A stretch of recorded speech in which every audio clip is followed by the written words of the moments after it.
વડોદરા મહાનગરપાલિકાના સત્તાધીશો દ્વારા શહેરના વેપારીઓ કે જેમના વ્યવસાય વેરા બાકી છે તેઓને વેરો નહીં ભરતા તેમની મિલકતોને સીલ કરવાની કામગીરી હાથ ધરવામાં આવી છે।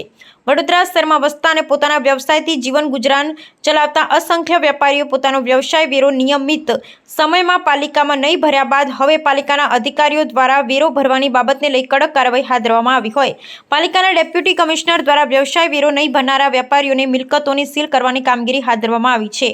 વડોદરા મહાનગરપાલિકાના બજેટમાં પણ વ્યવસાયના વેરાને લઈ અનેક ચર્ચા અધિકારી અને હોદ્દેદારોએ કરી હતી, જે સંબંધ લાખો રૂપિયાની કિંમતનો વ્યવસાયો વેપારીઓ દ્વારા છેલ્લા કેટલાય સમયથી પાલિકામાં ભરવામાં આવ્યું નથી। આવા વેપારીઓની સામે પાલિકાએ કડક કાર્યવાહી કરવાનું નક્કી કર્યું છે। આજે સવારથી જ શહેરના અલગ અલગ વિસ્તારમાં પાલિકાની ટીમ દ્વારા વેરા વસૂલાતની કામગીરી સબબ વેપારીઓની મિલકતને સીલ કરવાની કામગીરીને આરંભી હતી।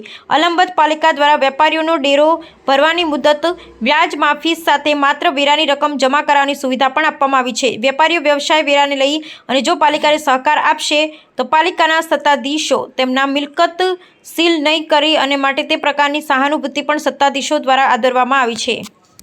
આપ જાણો છો કે હાલમાં વર્ષ 24-25ના બાકી મિલકત વેરા માટે વેરા વસૂલાતની ઝુંબેશ ચાલુ છે। એમાં પાછલા વેરા બાકીમાં વ્યાજ માફીની યોજના પણ અમલમાં ચાલુ છે। કોમર્શિયલમાં 80% અને રેસિડેન્સમાં પણ 80%, અને ઓલ્ડ જે ભાડા પદ્ધતિ મુજબની આકારણી જે છે એમાં 100% વ્યાજ માફીની યોજના ચાલુ છે। અંતર્ગત દરરોજ દરેક વોર્ડમાંથી 50-60 લેખે ઓછામાં ઓછા 1,000 જેટલા સીલ દરરોજના લેખે અત્યાર સુધીમાં 50,000 થી 60,000 જેટલા સીલ કરવામાં આવેલા છે।